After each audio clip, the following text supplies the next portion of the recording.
Thank you, Mr. Chairman. I yield myself as much time as I may consume. First, I want to say thank you to Chairman Nunes.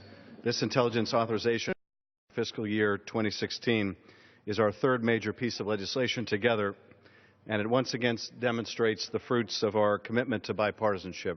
So thank you, Mr. Chairman. We also have our difference of opinion from time to time, and on this bill we have some differences. But I know that as long as we continue to work together, there is no end to the good that we can accomplish. Through our cyber bill and our surveillance reform bill, we have been guided by two core principles. First, that national security is truly the security of the entire nation and all Americans. Second, that national security can and must coexist with privacy and civil liberties. I believe the bill today largely furthers these principles as well. The IAA funds, equips, and sets the priorities for the U.S. intelligence community, and it is a crucial vehicle by which Congress provides oversight of the IC and ensures that U.S. intelligence professionals and intelligence programs have the funds and authorities they need to keep us safe, as well as our allies and partners. As the annual IAA provides hundreds of pages of detailed guidance, strict authorizations, and precise limitations, it is also the single most important means by which Congress conducts its oversight of the intelligence community. As in past years, this year's IAA is a carefully considered bill and the result of thoughtful oversight. The fiscal year 2016 IAA funds the intelligence community at about 1% below the President's budget request and about 7% above last year's enacted budget level. The bill makes cuts to less effective programs.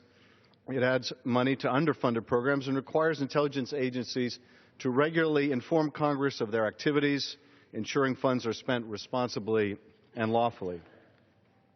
Notably, the bill today holds or fences significant amounts of money to make sure that Congress's direction is followed to the letter and on time. I want to highlight just a few particular aspects of the bill. It continues the committee's longstanding emphasis on counterintelligence and security reforms. It also continues to support our overhead architecture by funding our most critical space programs, investing in space protection and resiliency, preserving investments in cutting-edge technologies, and enhancing oversight of contracting and procurement practices. It also promotes enhancements to our foreign partner capabilities, which are critical to multiplying the reach and impact of our own intelligence efforts. It enhances human intelligence, or HUMINT, capabilities, which is often the key to understanding and predicting global events. It provides resources to safeguard vulnerable signals intelligence, or SIGINT, collection, while enhancing oversight of these and other sources of intelligence. It emphasizes collection to monitor and ensure compliance with treaties and potential international agreements. And it greatly enhances oversight of defense special operation forces activities worldwide. The bill also incorporates some excellent provisions championed by the Democratic members of the Intelligence Committee, as well as the Republican members. In particular, I want to highlight Mr. Himes' provision to enhance the quality of the metrics that we receive to enable more thorough oversight. Ms. Sewell's multiple provisions to enhance diversity within the intelligence community. Mr. Carson's provisions to better understand FBI resource allocation against domestic and foreign threats, and the role of the FBI and DNI in countering violent extremism, particularly in minors.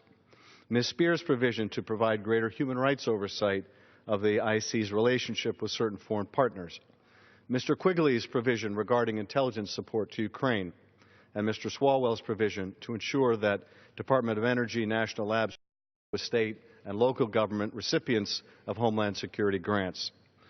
All this said, while I believe the bill largely reflects sound choices, I am concerned that it uses the Overseas Contingency Operations, or OCO, funding as a way to evade the sequestration levels mandated by the Ill-Conceived Budget Control Act.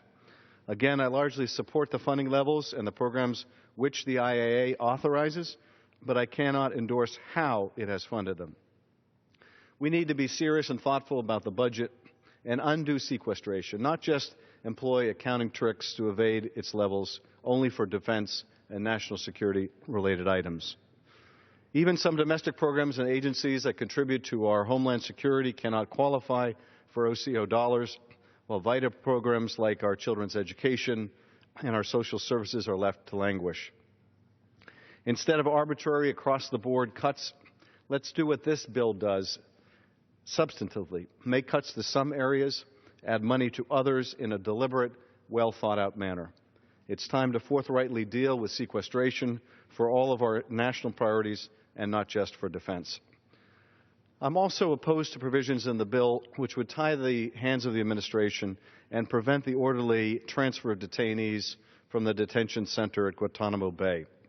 These restrictions have never been included in prior versions of the IAA, and there's no reason to introduce them into the IAA process now.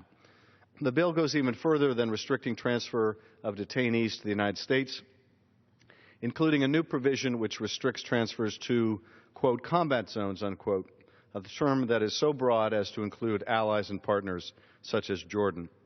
As I've long said, keeping the Guantanamo prison open serves as a recruitment tool for militants. It undercuts our relationships with our allies and undermines our international standards. All of that said, the bill as a whole is largely a strong product, and I appreciate the close partnership we've enjoyed with the chairman in working on it. But unfortunately, I cannot support the bill so long as it includes these Guantanamo restrictions and employs the OCO budget gimmick at the expense of our domestic spending priorities. I look forward to a robust amendment process today, and I'm committed to working with the chairman, the Senate, the administration, other committees of jurisdiction, and all members of Congress to make critical improvements to the bill as it moves forward and to resolve the issues to keep alive the string of consecutive signed IAAs. I thank you, Mr. Chairman, and I reserve the balance of my time.